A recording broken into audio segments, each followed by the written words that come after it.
What's going on, guys? So today Apple unveiled the long-awaited iPhone 5 during their keynote event. I have a full recap of everything they talked about during the keynote in a video that's up already. I'll have an annotation somewhere on the screen if you're interested in that, but this particular video I'll be talking about everything you need to know about the brand new iPhone 5, including all the new features and specs, when it'll be available, and the best way to make sure you get yours on launch day. So first things first, let's start off talking about how it looks. Apple really did create a fairly new design with this new iPhone. It's made entirely out of glass and aluminum. It is Apple's thinnest and lightest iPhone yet. It's just 7.6 millimeters thin, 18% thinner than the iPhone 4S, making it the world's thinnest smartphone for right now. It's weighing only 112 grams, so it's 20% lighter than the 4S. The screen remains the same width, but it's now a bit taller with the 4-inch display. Every other iPhone before this has had a 3.5-inch display, so it is the first iPhone with a bigger display. It's 1136 by 640 resolution with 16.9 aspect ratio. There's no letterboxing on widescreen movies. That's basically what that means. Apps will use up all of the new screen real estate. Apps in the App Store that haven't been updated for iPhone 5 yet will show letterboxing, but Apple has said many developers got a head start already in updating their applications to iPhone 5, the screen size, so this shouldn't really be a problem. The Retina display is updated with 326 pixels per inch, so colors look a bit more beautiful and vibrant. The screen has 44% more color saturation and also improved touch integration sensors. So basically what that means is when you touch the phone, when you use it on the touch screen, it's going to be a little bit more accurate, which is always good. The larger screen allows for a 5th row of app icons, which is good. Gotta love having the extra screen real estate, so you can have essentially 4 more applications per page on your iPhone. As far as the colors are concerned, it's going to be available in black and white, just like it always has been. But on the back here, you see it does look a little bit different. On the back, it's going to be a two-tone, basically a mixture of glass on the top and aluminum metal in the middle. So if you get the white iPhone, it's going to look like this. The top and the bottom are going to be white, the same color as the front. If you miss that, that's basically what the front of the device looks like, and the back is going to look like that with the two-tone in the middle. The two-tone is going to be an aluminum, and if you get it in black, it's basically going to be kind of a grayish aluminum, basically not quite black, but not quite this. It's going to be a little bit darker than that color. So it is going to be two-tone no matter what color you get. It's kind of personal preference if you like it or if you don't. Definitely post some comments down below letting me know what you think of the two-tone colors. Personally, I'm a fan of it, but I like to see it in person. So as far as performance is concerned, the iPhone 5 has a new A6 chip. The CPU and graphics are twice as fast as the iPhone 4S, meaning that apps will open a bit faster and the phone will operate more smoothly and more quickly. Battery life is improved as well by just a bit, offering 8 hours of browsing or talking over cellular data, including LTE, 10 hours of video playback and Wi-Fi browsing, 40 hours of music playback, and 225 hours of standby time.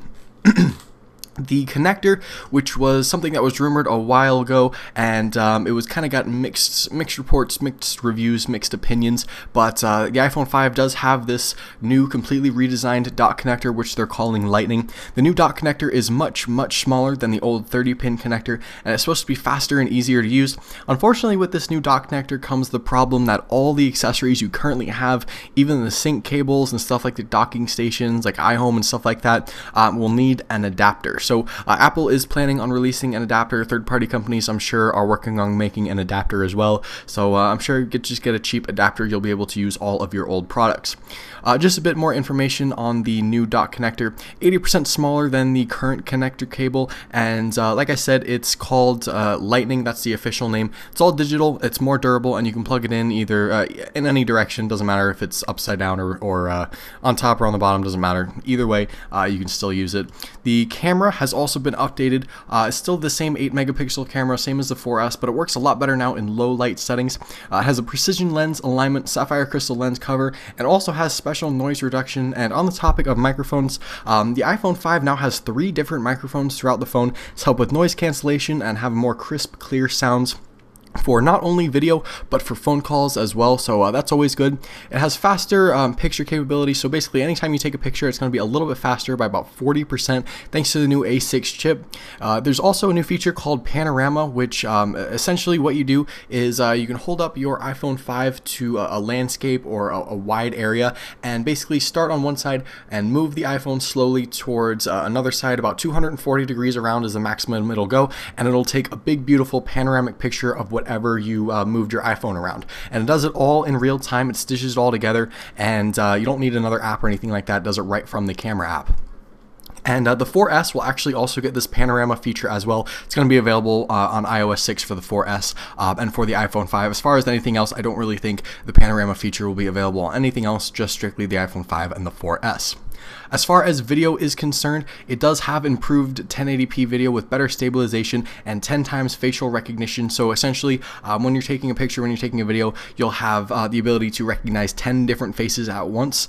FaceTime camera in the front has also been updated a bit, 720p HD with face recognition as well, and it now has 3 different microphones, like I said, to help noise cancellation. So when you're recording a video, everything is going to sound a lot better. Windy areas won't sound as bad. When you have traffic around you, it won't sound as bad. So videos are just going to sound a lot better.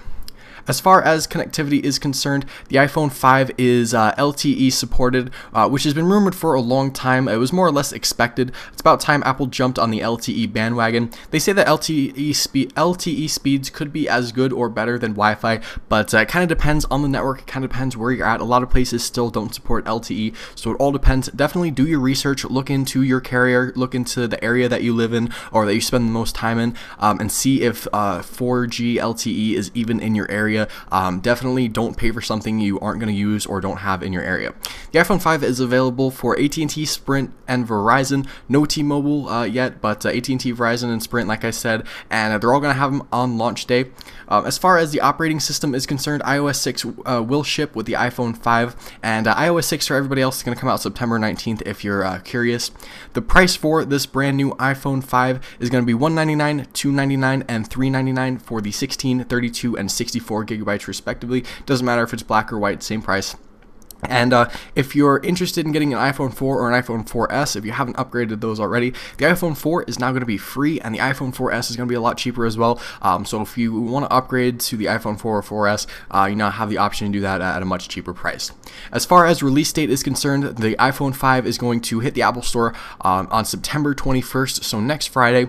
This Friday, September 14th, you will be available to pre-order it online on apple.com and reserve it in store maybe. I'm not quite sure about that. It kind of depends on what Apple is going to do. You may be able to reserve it in store, but you can have it shipped at your doorstep September 21st if you pre-order it on Friday, September 14th. So keep that in mind. If you don't want to wait in line at the Apple Store on September 21st, which could take up all day, you might have to be there at like 8, 9 o'clock Thursday night to even get a spot in line and essentially end up waiting 12, 13, 14 hours for it. I would definitely recommend heading on over to apple.com September 14th, September 13th in the evening. I think pre-orders go online about 12:01 a.m. on Friday, so definitely look into that, and you'll be able to pre-order it, have it shipped to your doorstep, and 99% of the time it's going to arrive on the release date. I've pre-ordered both iPads, actually all 3 iPads, all 3 generations of iPads I've pre-ordered through apple.com, and they've arrived on my doorstep the day of release, sometime in the afternoon. So if you really want to make sure you get your iPhone 5 in hand the day it comes out and you don't have to wait in line or you don't want it to sell out, definitely pre-order it on Friday, September 14th. So there you go. That was all the information regarding the brand new iPhone 5. Hopefully you guys enjoyed. Definitely post some comments down below. Let me know what you guys think of it, if you like it, if you dislike it, if you're going to end up buying it. As always, I hope you guys enjoyed the video. Hit that thumbs up button if you did. Also hit that subscribe button for future Apple videos, and I'll see you guys later.